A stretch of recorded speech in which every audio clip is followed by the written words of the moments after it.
Namaskar, all the history enthusiasts. A very warm welcome to you all joining us once again for our ongoing multidisciplinary webinar series, Beyond the Archives, Locating Indian History in Oral Narratives, jointly organized by the History Enthusiasts Association and the Department of Studies in English, Rani Chennamma University, Belagavi. Yesterday, we had a wonderful session on Devaki's Balakrishna, a musical oral storytelling of the origin of a temple. So we sincerely thank our speaker, Ms. Deepa Kiran, for joining us again today and sharing yet another enchanting story with us. Today's lecture, Chityala Ilamma, oral storytelling of a woman warrior from Telangana. It takes us into the heart of resistance, courage, and collective memory. Ilamma, a farmer's woman who rose in defiance during the Telangana armed struggle, stands as a remarkable symbol of people's power and a woman's agency in history. Her story, kept alive through oral retellings, folk songs, and community performances, continues to inspire movements for justice and dignity even today. As we gather to listen to her story, retold by one of India's most accomplished storytellers, we remind ourselves of the voice of history. It does not always come from written pages, as we are reiterating the same thing every day.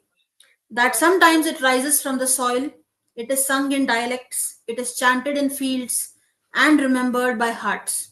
It is my privilege to welcome our resource person once again, Ms. Deepa Kiran, a professional storyteller, educationist, and founder of the Story Arts Foundation, to our platform.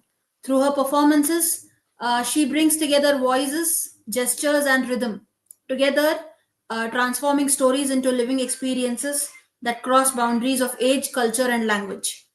She has shared her work across the world. She shared it with us yesterday, and she's going to do it today. So, thank you for joining us, ma'am. We are also honored to welcome Professor Manjanna, IQAC Director and Professor of Chemistry, Rani Chennamma University, Belagavi. Shri Nandan Shastri ji, Honorary President of the History Enthusiasts. Professor Kavita Kusugal, Head of Department of Studies in English, Rani Chennamma University, Belagavi. All my dear friends from the core committee of the history enthusiasts, all the professors and research scholars from the Department of English, all the students who are joining us, and everybody else, all the knowledge seekers. So, on behalf of the history enthusiast and Rani Chennamma University, I extend my heartfelt welcome to everyone. And now, let us begin this special session as we listen to Deepa ji, who will bring the tale of Chityala Ilamma, a woman whose courage defied feudal power and whose spirit still echoes through Telangana's songs of struggle. Ma'am, the virtual stage is yours.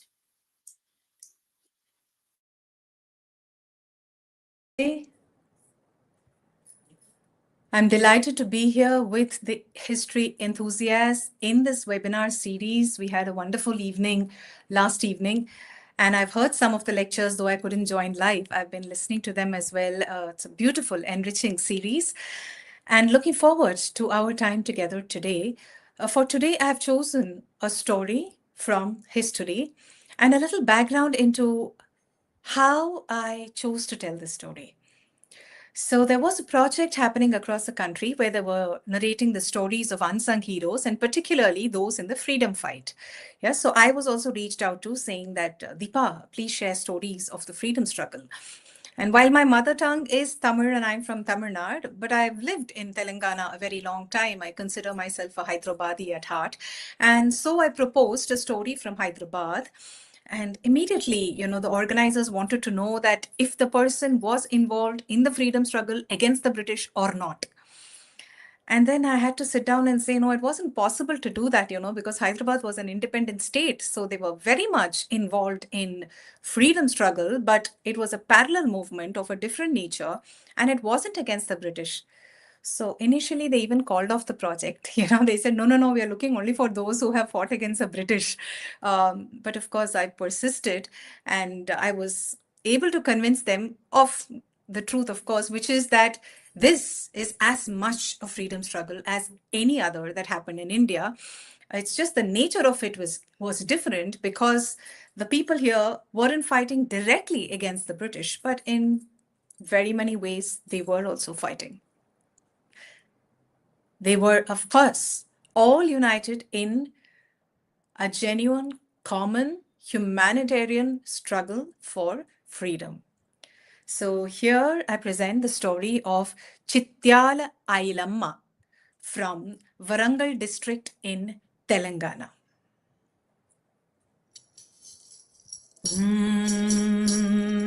Rama Rama Rama Uyalo, Sri Rama O Rama Uyalo, Rama Rama Rama Uyalo, Sri Rama O Rama Uyalo, Yada Putindama Uyalo, Palakurtilo Pala Uyalo, Takali Ilamma Uyalo, Chityala Ilamma Uyalo, Chityala Ilamma Uyalo, Chityala Ilamma Uyalo.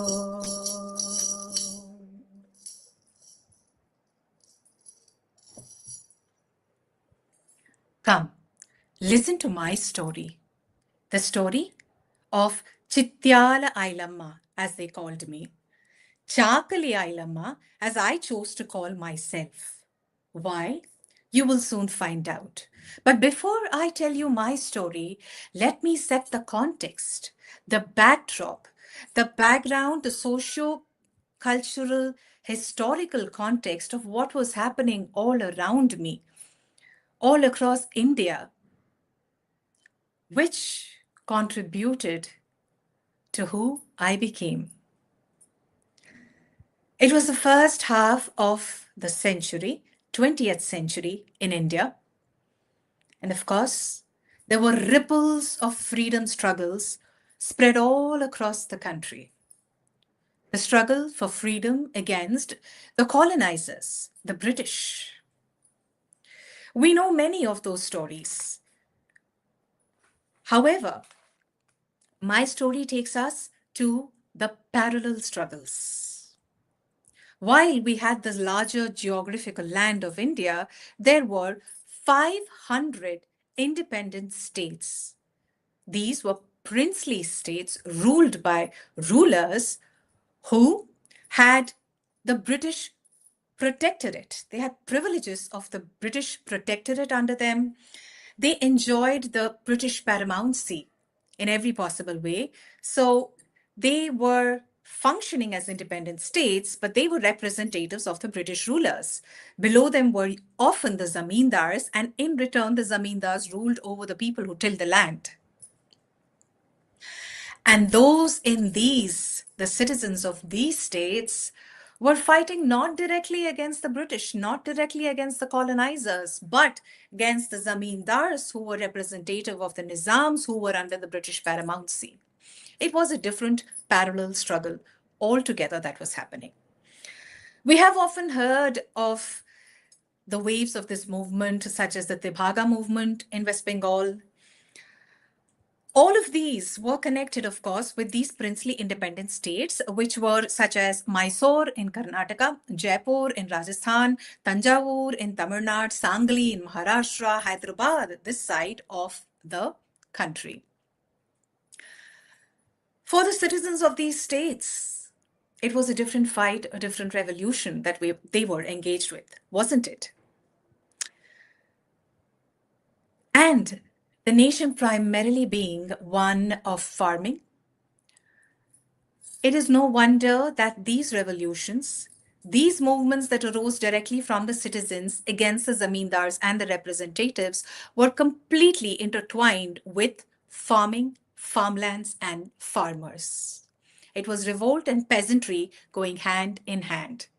The Tibhaga movement in Bengal and the extension of it, which came as a Telangana armed struggle further down in Telangana, and other movements that were happening.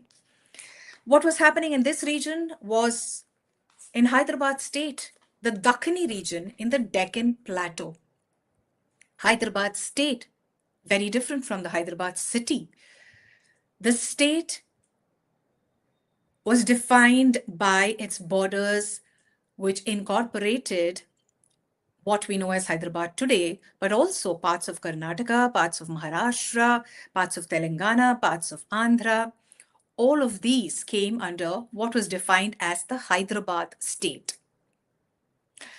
People in the Hyderabad state spoke different languages such as Telugu, Urdu, Kannada, Marathi, the Gonds who spoke Gondi, the Banjaran tribes who spoke Lambadi, the Dakhani language, which was also a combination of many of these.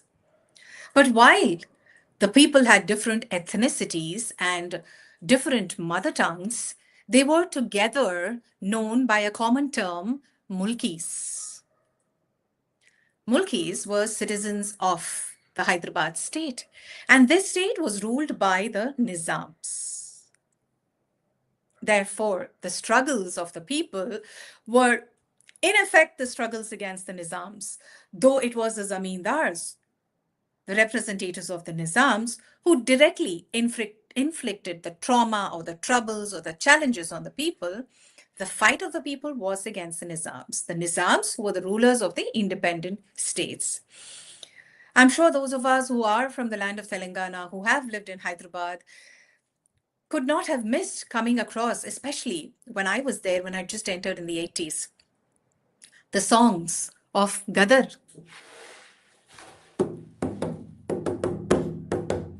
బండల్లో బండ పెట్టి 16 నెలల కట్టి నువ్వు ఎడాపోతున్నావో నైజాము సర్కరోడా బండల్లో బండ పెట్టి 16 నెలల కట్టి నువ్వు ఎడాపోతున్నావు నైజాము సర్కరోడా నువ్వు ఎడాపోతున్నావు నైజాము సర్కరోడా నువ్వు ఎడాపోతున్నావు Nizam సర్కరోడా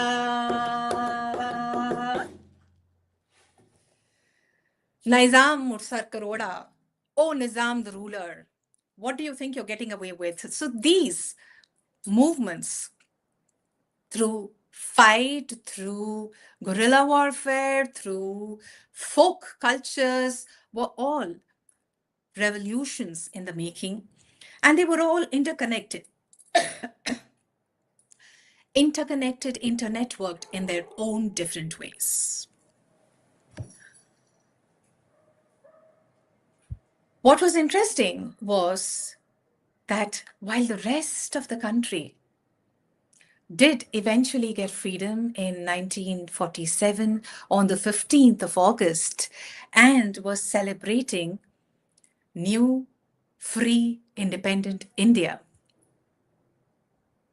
Hyderabad state was not. Neither were many other independent states across India. They refused to be part of the new free India. They refused the merger. And as we know, at some places the negotiations succeeded, and in other places negotiations failed. And one of the places where the negotiations, more than a year of negotiations, had failed was with the Nizam of Hyderabad, with the state of Hyderabad, and therefore in the month of September, 1 year after the independence of India in 1948, with military force, Operation Polo was launched for the accession of the state of Hyderabad. It was a successful mission, and the 7th Nizam, Mir Usman Ali Khan, signed the documents. He signed the instrument of accession, and Hyderabad state and eventually all the other princely states were to become a part of new, free, independent India. Well, this is the backdrop of my story. However, all was not so hunky-dory for us. For us in Telangana, in the district of Warangal, in the village of Palagurti. And my story comes from there. The story of Chityala Ilamma. And as I told you, I chose to call myself as Chakali Ilamma. Why? Chakali. Chakali meaning the washerwoman. I was a washerwoman. I came from the community of the washer people.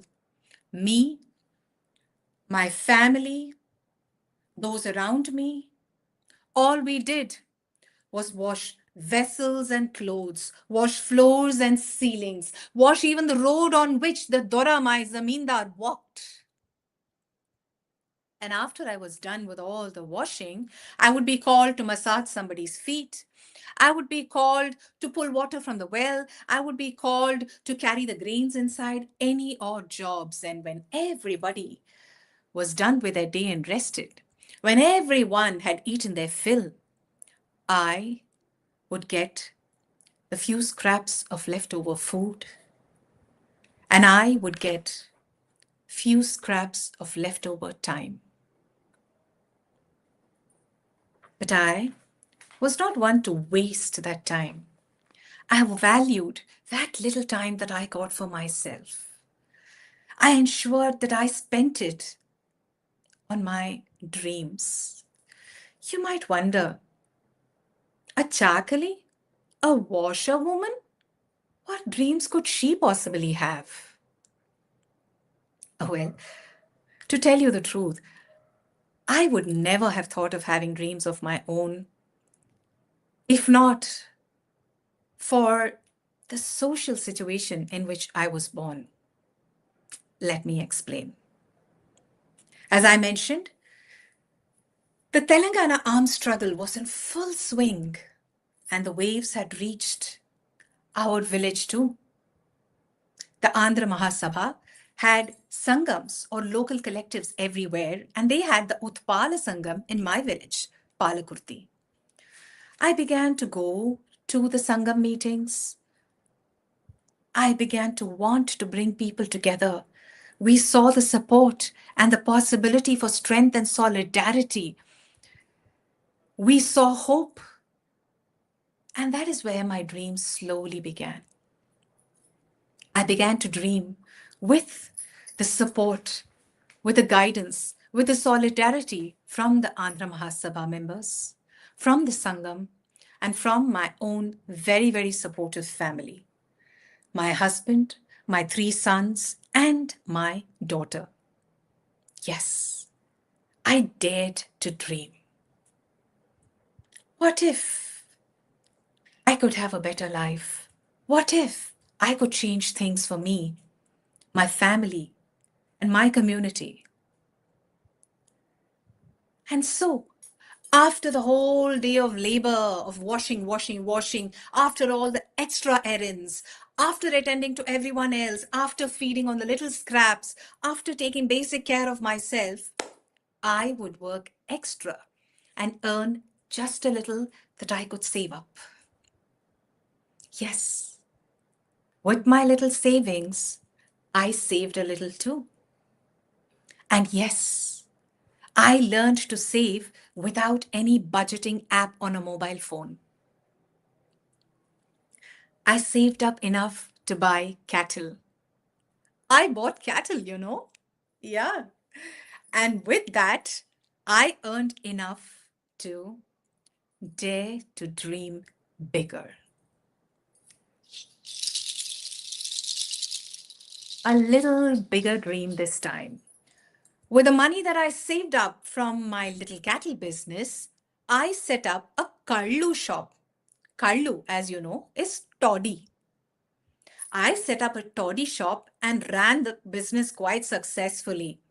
With the money I got from that, I saved up for another bigger dream that I dared to dream. I saved up enough to rent 4 acres of land.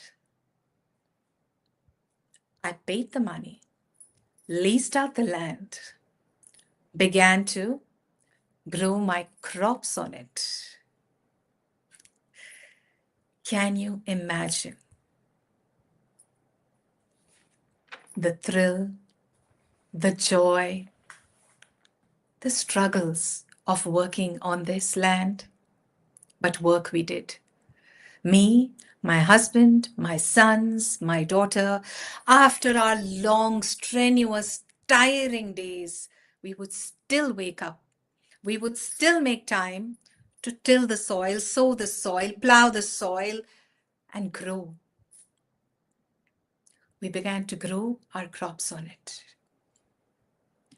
We began to dream of harvesting the crops and selling the crops. Just imagine, from being the washerwoman who ran errands, I would be the owner of crops and having a business of selling my own crops. What a dream to fulfill. What an aspiration to set for the rest of my women folk and the rest of the people in my community. I was so fired with my dream, and all of my family was. We were at it day in and day out. Tirelessly, we tilled, farming on this land, this precious 4 acres of land. The hard work paid off.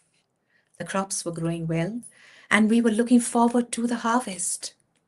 But, as expected, the news had reached the Dora.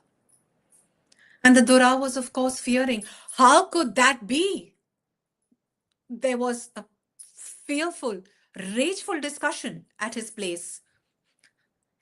The Zamindar roared in a fit of rage. 100 years of servitude. How can it just be broken like that? And that too by a woman? One of them is now going to be harvesting crops and selling crops, and we just sit and twiddle our thumbs and watch it? We have to nip it in the bud, and no way we are going to allow this to happen. No way they would allow this to happen. And so they did what they wanted to do. Tuck, tuck, tuck, tuck, tuck. I heard a knock at my door. I opened the door to find the Dora's messenger. He had come with a threat from the Dora. Dare you harvest your crop, and even if you do, dare you sell it to anyone? Dare you sell it to anyone? You will hand over the crop to my Dora. Do you understand? Said the goon. I was made of sterner stuff. The Dora threatening me after all the effort that I had put with my own money, earned that harvest, and looking forward to the sale of it. How dared the Dora threaten me? I looked right into the eyes. I looked right into the eyes, straight into Dora's messenger, and said, ఈ భూమి నాది, పాటించిన పంట నాది, తీసుకెళ్ళడానికి దొరడెవ్వడు. This land is mine, the harvested crop is mine. How dare the Dora take rightfully what is mine? He was gone. But return he did. He returned with 100 goons. As I told you, I was made of sterner stuff. The goons turned up at my doorstep. I went into the house and came out from the kitchen holding the rokali, the iron rod used for pounding the rice. And with that, I pounded the daylights off the Dora's men. My husband joined. My 3 sons joined. My daughter joined. And all of the members of the Sangam joined together.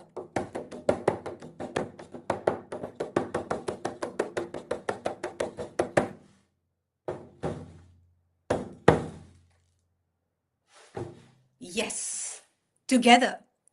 Just the 28 of us were enough. to send the 100 goons fleeing away.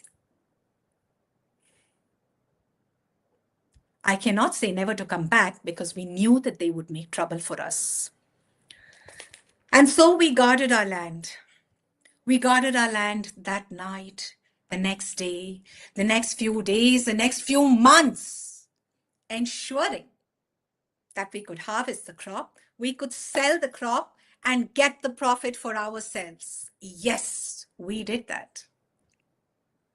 However, the truth is, the sad truth is that our journey was not always one of such successes. We also saw very, very tough times. There were days when the Dora and his men crashed into our homes, ransacked everything, damaged the houses. There were days when the Dora and his men came and forcefully stole all the cattle and threw the cattle into the wells. There were days when the Dora and his men came and took all our men, locked them up in the police station, arrested them, tortured them for days together.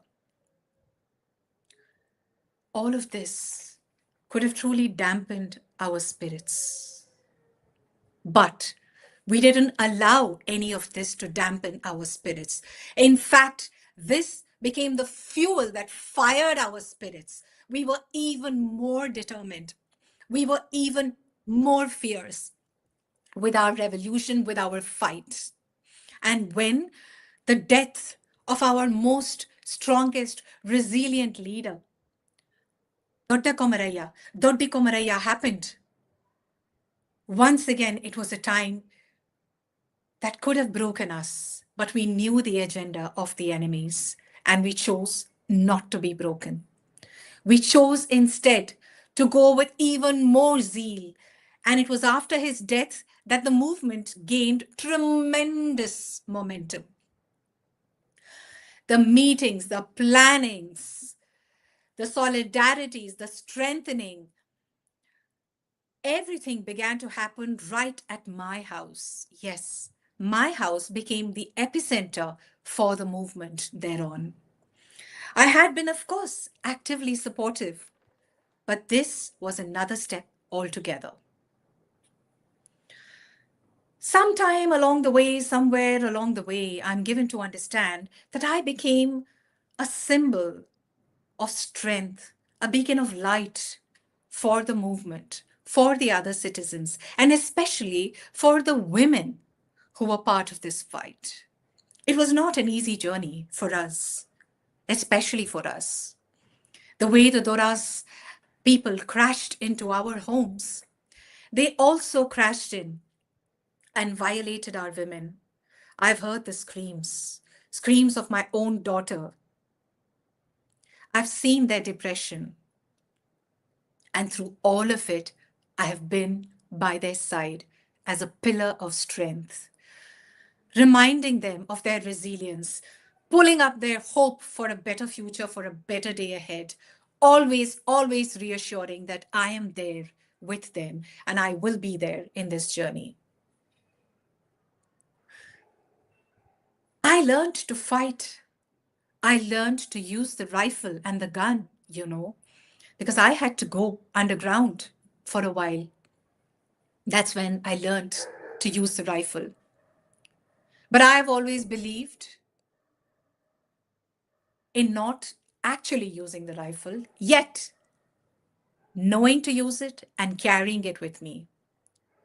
For I have realized a very, very important thing. It is important to be dangerous so that the weaker ones and the enemies fear you. You can choose to not act on your dangerous side, but you need to have the potential to be dangerous. That speaks louder to enemies such as the one that we were facing. And so I learned to fire the rifle, to use the gun. However, there were times that were truly so challenging that neither I nor anyone could stop ourselves from resorting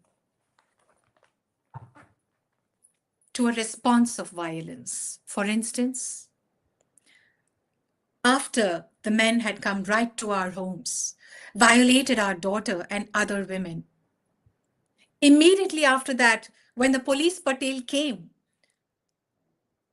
and with all his arrogance and power warned and threatened us that nobody will speak up, nobody will file a case, that everyone shall stay silent about these episodes. That's when the anger of the people gathered them all together. All our feet moved towards the home of the police patel. And before we knew it, all of us together had surrounded the house and razed it right down to the ground. Only rubble remained of the police patel and his place of residence.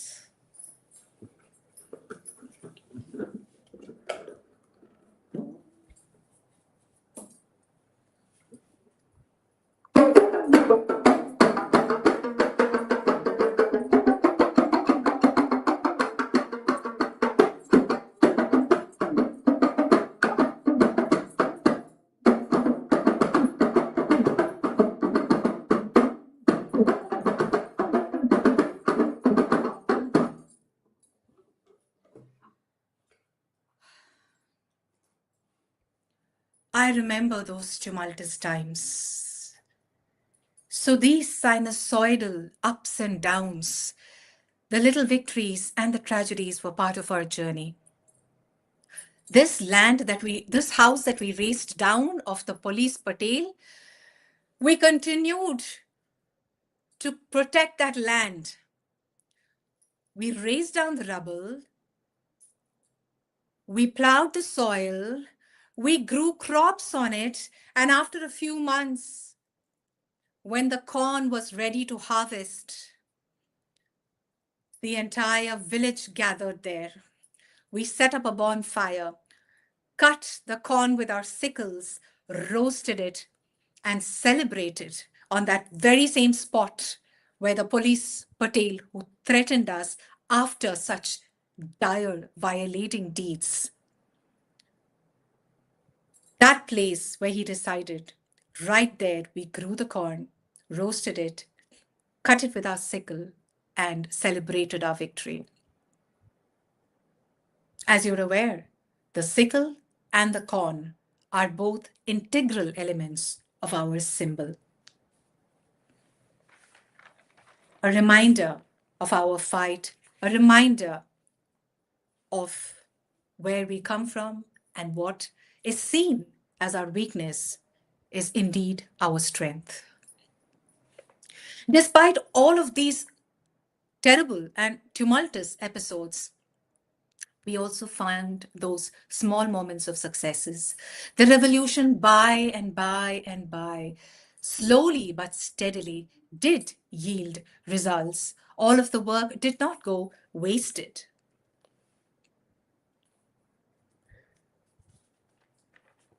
The government eventually took notice and acted on it. In 1955, the Hyderabad Tenancy and Amendment Act came out. It was a milestone. The right of the land given to the tiller. The right of the land given to the tiller. A time of celebration for us.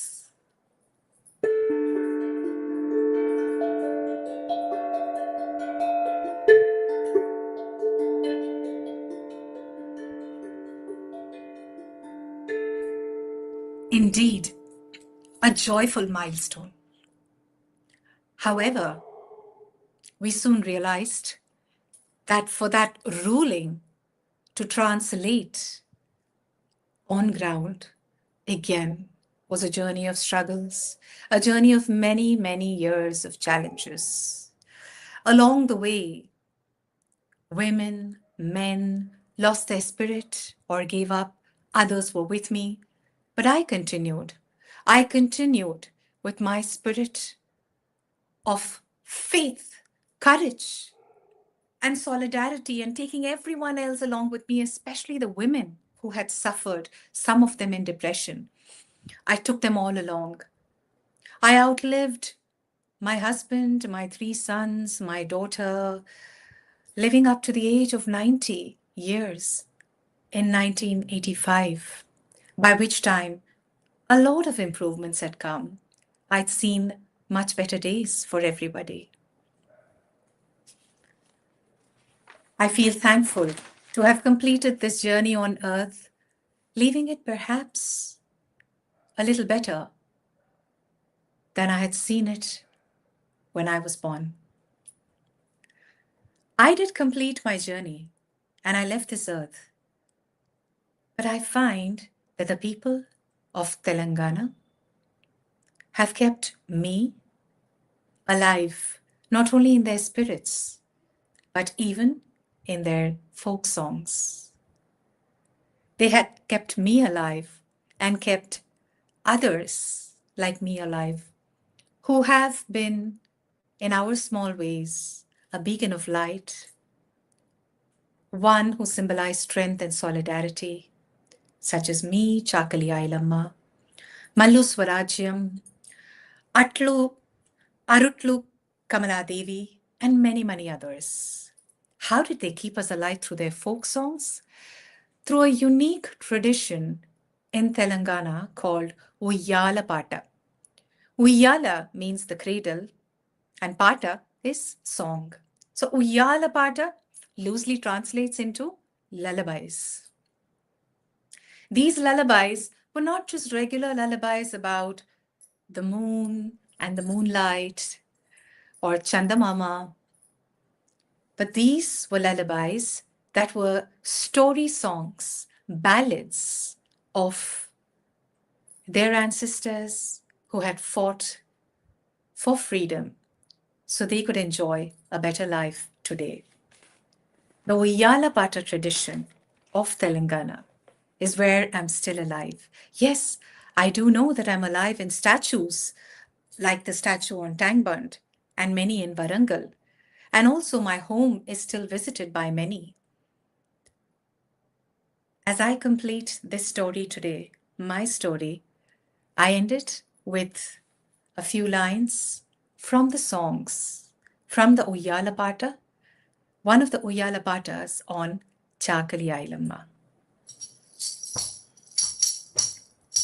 Rama Rama Rama Uyyalo, Shri Rama O Rama Uyyalo.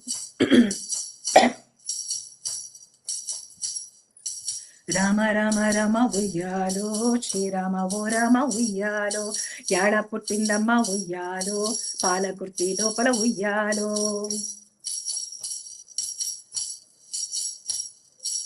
Communist పుట్టింది ఉయ్యాలో ఎక్కడ ఎక్కడ ఉయ్యాలో communist పుట్టింది ఉయ్యాలో ఏడికి ఎక్కడ ఉయ్యాలో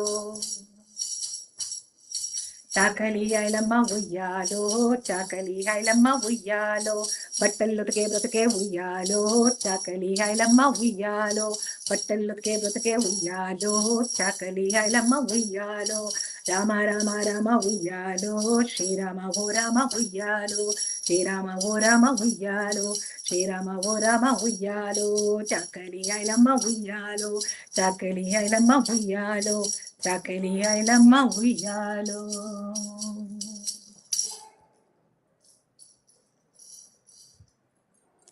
Namaste. That concludes the story of Chakali Ilamma, Chityala Ilamma.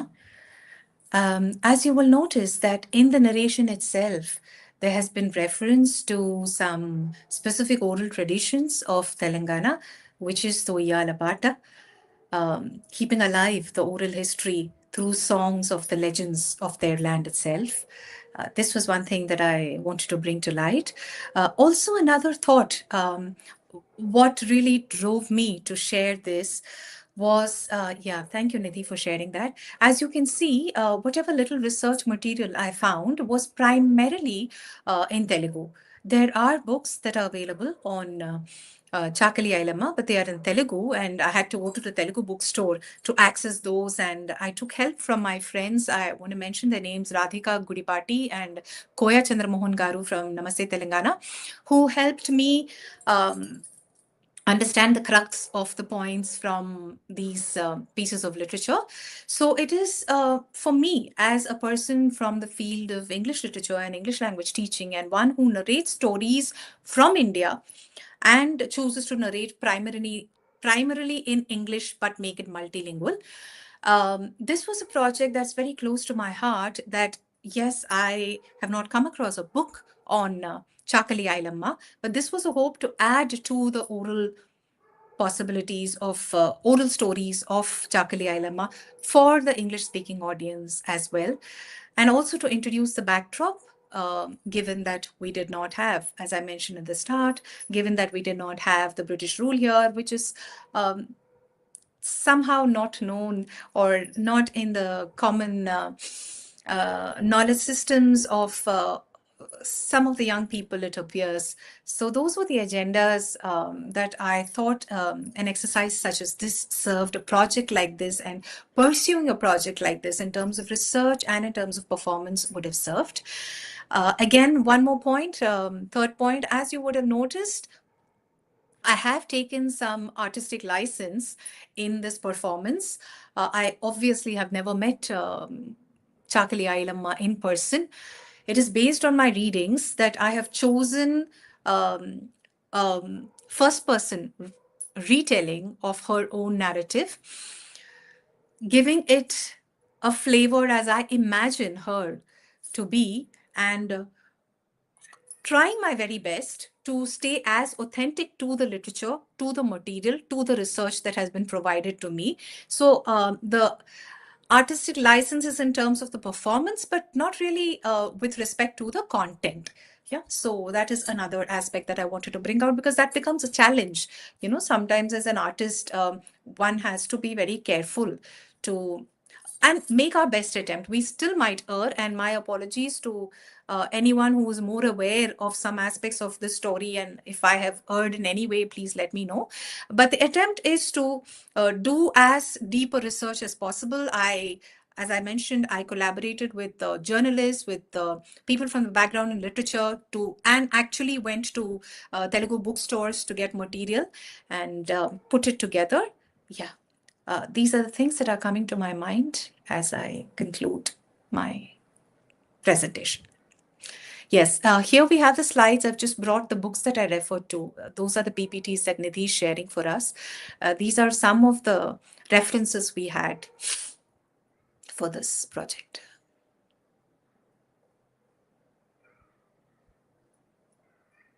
Thank you very much. Uh, Thank you very much, ma'am. Thank you so much for that absolutely mesmerizing and deeply moving session. What we experienced today, it was not just storytelling, it was resurrection. If I could say that, if I may say that. You didn't just narrate the story of Ilamma, you became Ilamma, breathing life into a voice that history often leaves unnamed. Your performance reminded us that memory is not always preserved in monuments or manuscripts. Sometimes it survives in a hymn or a lullaby, in a Uyala Pata, sung by a mother who may not know she is carrying a revolution in her rhythm, in her song. It is in those gentle, almost tender songs that women like Ilamma live on, defying oblivion, swaying between the cradle and the battlefield, nurturing life even as they fight for it. And in the first person voice that you adopted, Ilamma ceased to be a historical figure. She became every woman who refused to be silenced, every mother who stood between power and injustice, every voice that chose courage over fear. And perhaps that is the essence of our theme, Beyond Archives. It is not only about reclaiming forgotten records, it is about hearing the heartbeat of history in stories like this, sung softly, but with infinite strength. So, on behalf of the history enthusiasts and Rani Chennamma University, before the question and answer session, I just want to thank you, ma'am, so much for reminding us that storytelling is not just an art. It can it can awaken empathy in our understanding of history. Not just teach us history, but make us empathetic to it. So, thank you so much, ma'am. Thank you. Uh, And even before we look at the questions, Manali, I want to add that I am mesmerized by your artistic and such powerful articulation. Yeah. Thank you so much, ma'am. Thank you. So, if I may ask Nidhi to take up the questions. Sure, I will. So the first question is, today I learned and Chityala Ilamma for the first time. Are there any other such parallel stories of women who led the fight against zamindars in other states? I'm sure the history people can answer better, but one thing that I can share, which I shared towards the ending of this story sharing, was also that we have other Uyala Patas of fighters from Telangana itself, like Mallu Swarajyam, Arutla Kamala Devi. So their stories are also there in Uyala Pata. So these are from Telangana. My very immediate understanding would be, as a response to that question, that given that we had so many independent states and given that there was this revolution, waves of it across, so there must certainly be stories there. And I guess I will pass on to the team to answer better. I would like to add here. There are well-known records of fights against zamindars in other states, but we have stories of the Munda rebellion or the Santals fighting against the Birsa Munda. zamindars. But there, mostly it is viewed from a male lens, and we see that the female voice has often been neglected or marginalized, or sometimes it is not even recorded. So it is possible that there are many women who led such rebellions, but they are just lost into oblivion. Perhaps they exist in such lullabies and oral narratives, and it is our duty, it's our prerogative to go and find those stories and bring them back to life. So that is a responsibility that every history student has now. Since we are talking of oral history, it is not just going to be a talk, it has to also be the walk. So, at least we here on this platform should resolve to do something about such stories, to find them, to record them, to bring them to light. Thank you so much. Or let me add one information. In National Museum of Tribal Freedom Fighters from Andaman Nicobar, we have some female freedom fighters who also rebelled against Jamindars. Thank you so much, This is sir. this is an Andaman and Nicobar, sir. Yeah, Okay. Ma'am, We would museum have is to. in Gujarat. So museum is in Gujarat, right? that is It's coming up. Still not open for the public yet. in Garudeshwar. Yes.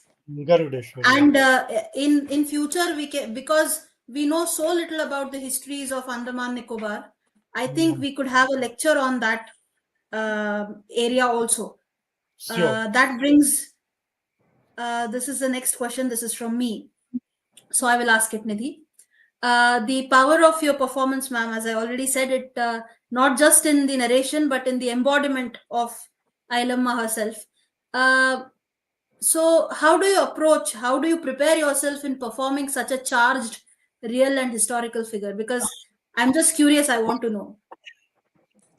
Um, Manali, if since you noticed, that this was very embodied, the performance, you would know that even yesterday's was, along those veins. Yesterday was also about a female character in a very different situation of resilience and power.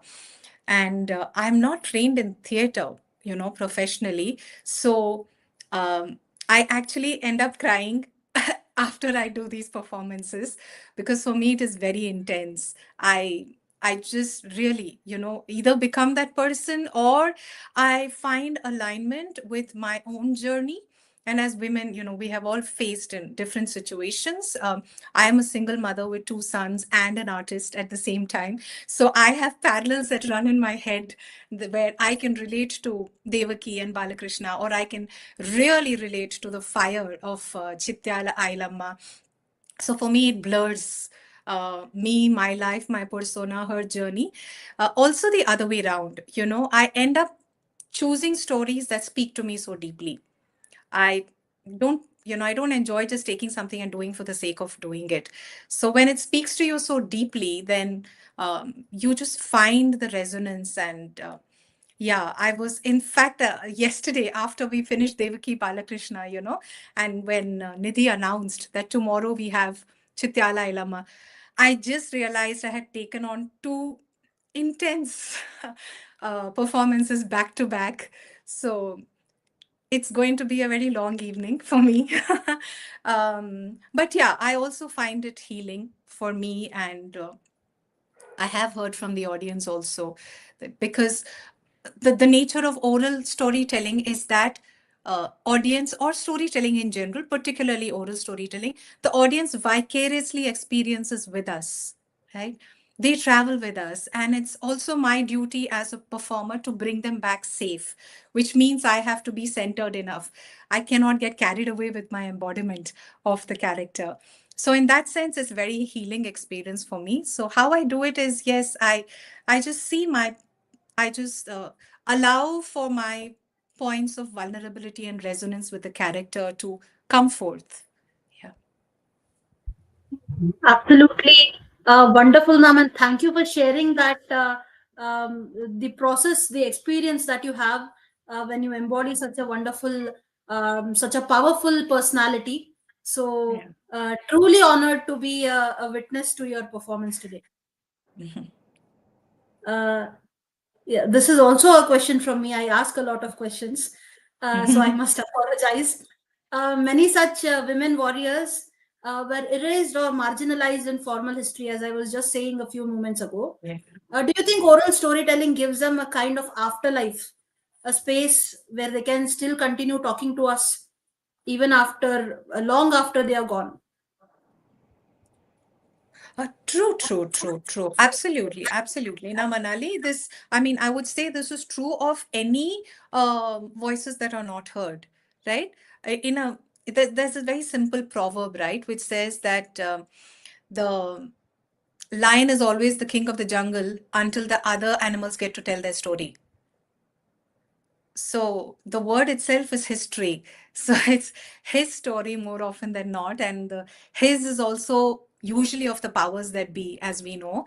So women, and there's so many other uh, collectives, communities that end up coming in the fringe, and we are in the periphery. So oral storytelling, I think particularly, I mentioned this point yesterday, the strength of oral storytelling is that it is not actually that complex. So for example, to write a book, let's say, just take it today, to be able to write, I have to write it, I need a publishing platform. Even if I self publish, I still need to go through that. It's so much more formal and context, and it finally reaches only those who can read.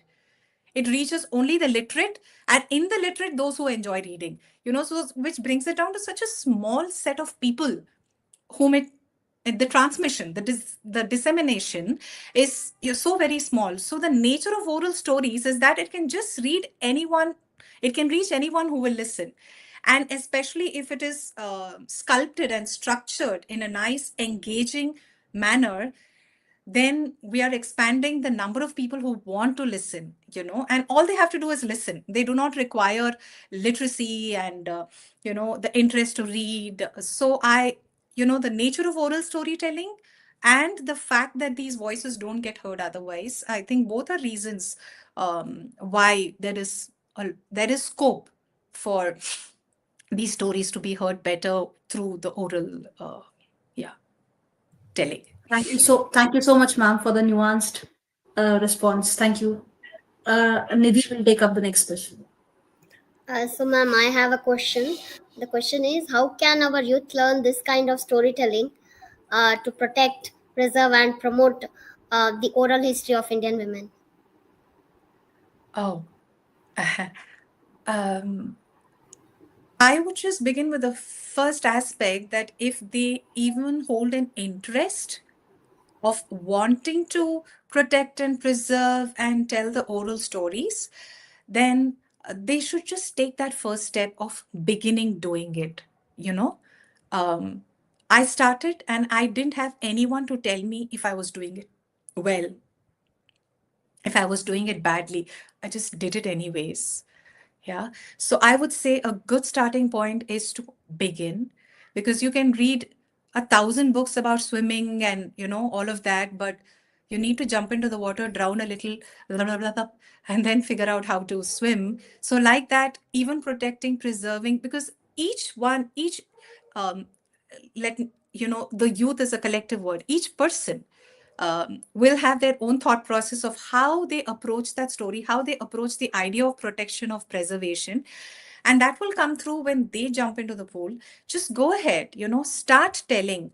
Wherever you get an opportunity, sit one person down, sit one friend down, one family member down, and tell them that story. Then tell two more people, tell a few more people, or tell the same story to one more person, one more person, one more person, but start. And then, as I mentioned yesterday, I will share again that what I do from my side is I put out videos and I put them on my channel. So that's my way of, because my main focus is training teachers, and I spend most of my time, 80% of my work is training teachers to become better storytellers and use it as a pedagogical tool, which doesn't give me too much time to grow personally to be available for coaching youth. But I do put out my videos, and there are many others, right? Today, there are so many people who are doing a phenomenal job of in their own way. Someone even does it with comedy. I'm seeing varieties coming now. Someone is using digital technology. Youth are so good at it, the right blend of these. So my only suggestion which I would give myself if I were in your place is get started. Don't worry, is it right, is it wrong? Get started, but look for guidance, and the right ones will come to you. I'm also available in whatever way I can support. I'm available, I'm reachable. Please reach out. Thank you so much, ma'am. So we have some more questions. Okay, so this is again from me. Now, am I right in thinking that many of Ilamma's stories were transmitted by village women and not men through their songs and lullabies and laments? Uh, are women still the primary keepers of this oral legacy, or are these narratives now like out of fashion or not in use? Okay, so what I was given to understand is that though the word is Uyalapata and the loose translation is lullabies, yeah, songs sung for the children in the cradle, but it's just referring to a generic folklore tradition. So apparently everyone sings it, and they sing it not just in the context of putting the child to sleep. They also sing it on other occasions. It's called Uyalapata. That name remained of Uyalapata. So, if I am right from based on what I understood, this was shared with me by Sumanaspati Reddy Garu, who was the program executive when I was in All India Radio. So he has actually lived with the communities in Warangal, Adilabad, and this is the input he gave, that it's don't take it as a literal translation, which implies that it was not just the women, it was also the men and everyone who kept alive the traditions. My little connection with Warangal, I go there, I have friends there, I know people there. At least in Warangal, I know that people are familiar with Chakali Ilamma. They know that her home is there and that the government has kept that for people to visit. Back in Hyderabad city, also we have her statues, as I mentioned, on Tank Bund. But yes, the wherever I have performed, I have found very few people knowing her story. Even in Hyderabad, I performed at Hyderabad Literature Festivals also, there were very few people who knew her story. In fact, an interesting incident was when I performed at the Hyderabad Literature Festival, there was a lady who had just moved in from Bangalore. And apparently, under one of the metro pillars, she had seen a painting of Chityala Ilamma, and it was written there, Chityala Ilamma. And after she came for the show, she could place the connection. And even I have not seen that painting. I don't know which metro pillar it is under. So yeah, it is in small ways. It's there in popular culture. There's a serial. I found that on YouTube. I saw there is a Telugu serial also. They have televised it. Her life. Yeah. So these are my Yes, few ma'am. understandings. And when I was researching yesterday, Hmm. before preparing the poster for this presentation, I saw that there is also a movie based on the life of Chityala Ilamma, if Okay. I'm not wrong. So Oh. I may try watching it to get more Hmm. knowledge about her. So Yeah, thank you, yeah. ma'am. Thank you. Thank you for sharing that. Yes. Nidhi? Yes, I'm taking it.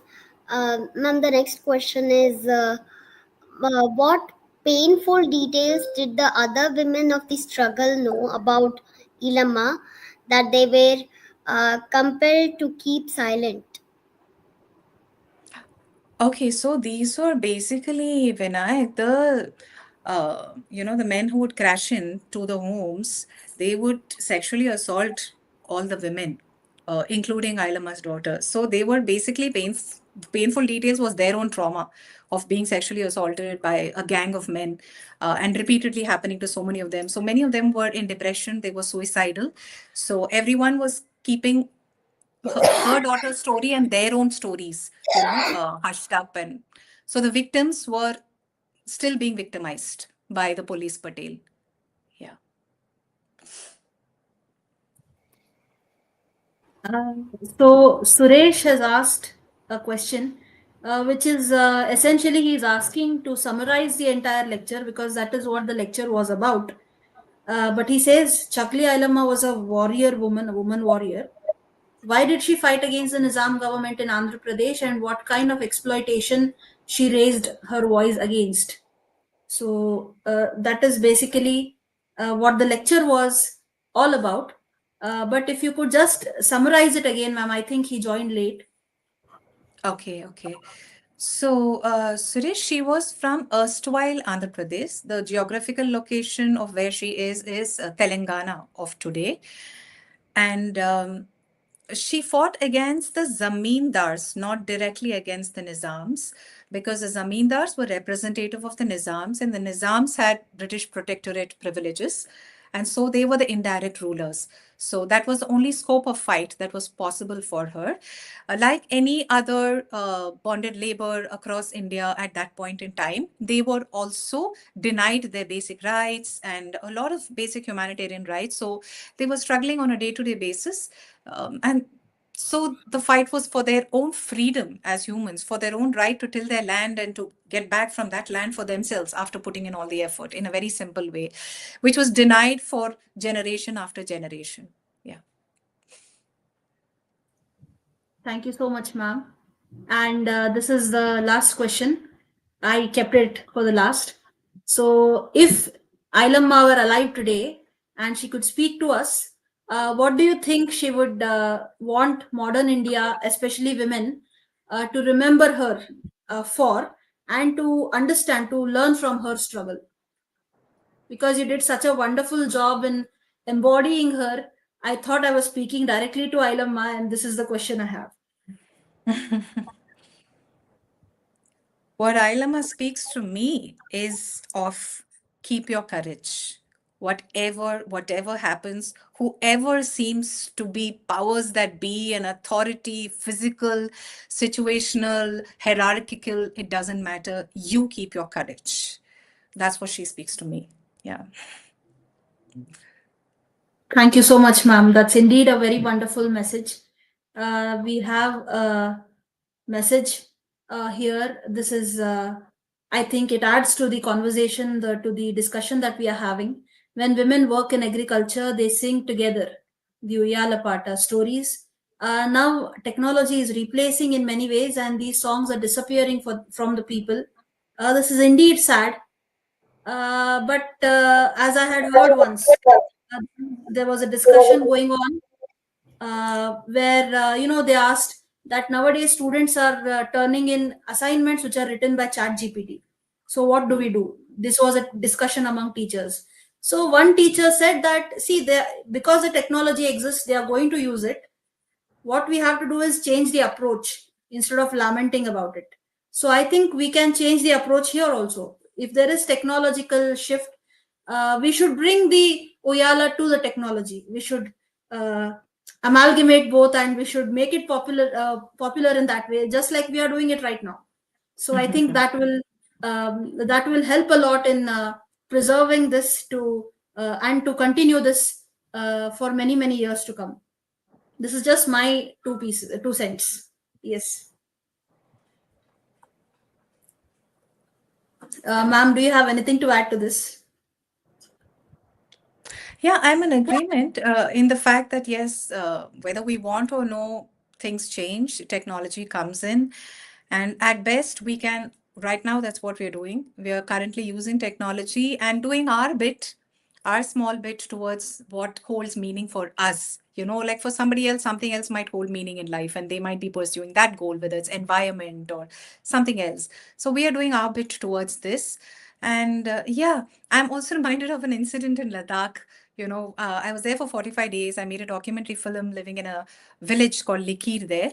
And on one of our travels, it was a team that traveled, and they asked the local sarpanch. The sarpanch came in his jeep, and he was wearing sunglasses and had this cool coat and denim trousers.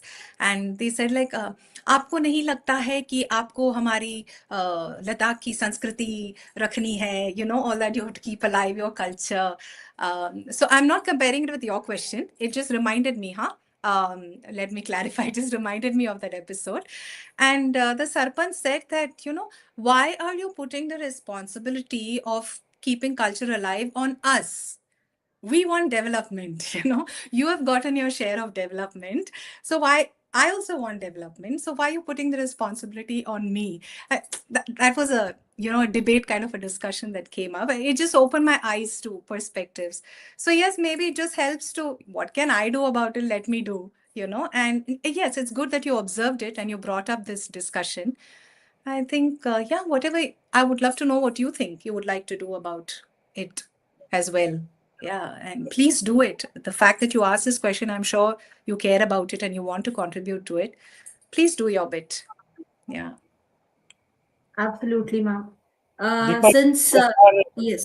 far, the application of uh, technology, digital technologies concerned, Indra Nil Sanyal, uh, we should give credit for uh, uh, using digital technology storytelling at Salar Museum. Yes, indeed. So our museums are now incorporating technology. We have AR, VR, MR, mixed reality, and we are using technology everywhere. Even AI technology has entered our surgery rooms, operation theaters. So why not in preserving oral history? Absolutely, it has its applications, and it may have its side effects too. But precaution and wisdom, it can go a long way in preserving oral history, and I hope that someday we can make that a reality. Yeah, and I would like to respond to his question. One more point that came to me, and after hearing Sir also, that for a long time, after I started telling stories, though many other people were putting out their videos, I refused. I completely refused. I said, why will I put out my videos? It goes against the purpose of oral storytelling. People are supposed to sit face to face, human presence, physical interaction. That's the whole point of storytelling. I never put out my videos. I was dead against the idea, dead against the idea. Then eventually, because we have a foundation, Story Arts Foundation, and we work a lot with the government and government schools, and our agenda is education through storytelling. I started getting requests from random schools which are in godforsaken places where maybe I'll never go. And meet them, small village in Maharashtra, some district in Odisha, something in northeastern Vizag, right? So they would just say, send the videos, it's good enough, our children. So that's where, this expansion of openness of mindset came for me also, that okay, it does serve a purpose for some people, and they do seem to feel a connect with me even through this screen and this digital medium. So why should I resist it so much?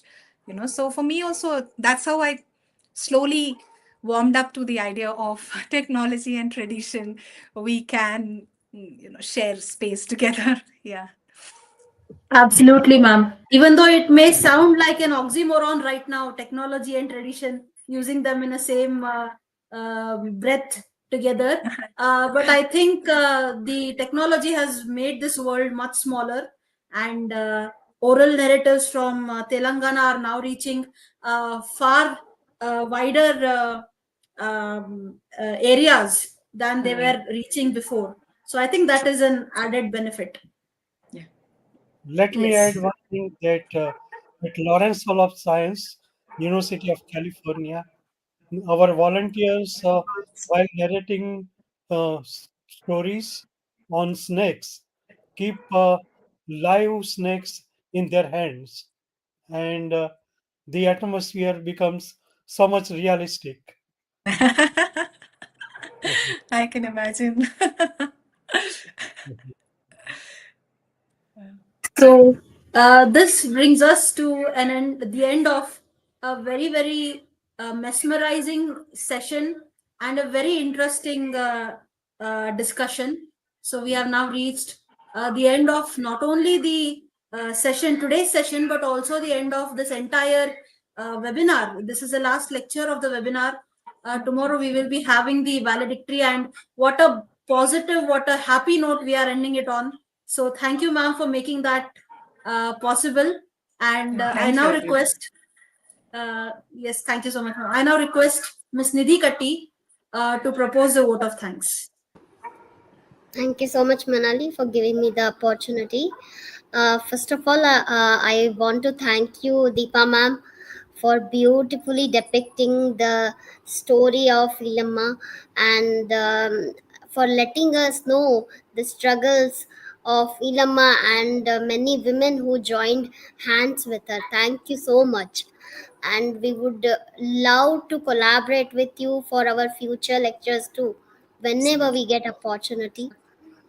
And I also thank Anandan Shastriji, our honorary president, and Kavita Kusgal ma'am, chairman, Department of English, Rani Chennamma University, Belgavi, all the faculties of the department, core committee members of the history enthusiasts, advisory members, all the students who have joined us through this session, research scholars of the department, and other audience from different parts of India. Thank you so much. So this was the last lecture of our oral history series, and tomorrow we have valedictory session. Uh, Please join us. And very importantly, I also thank Manali Momaya, founder, president of the History Enthusiasts, uh, for beautifully anchoring the session. Thank you so much. And join us tomorrow at the same time, 8 o'clock IST, 8 p.m. Uh, let's meet tomorrow. Thank you so much. Have a very beautiful night. Shubhratri. Namaste. Yes. See you all. See you all. Bye bye. Thank you. Thank you, ma'am. Thank you. Bye. Thank you.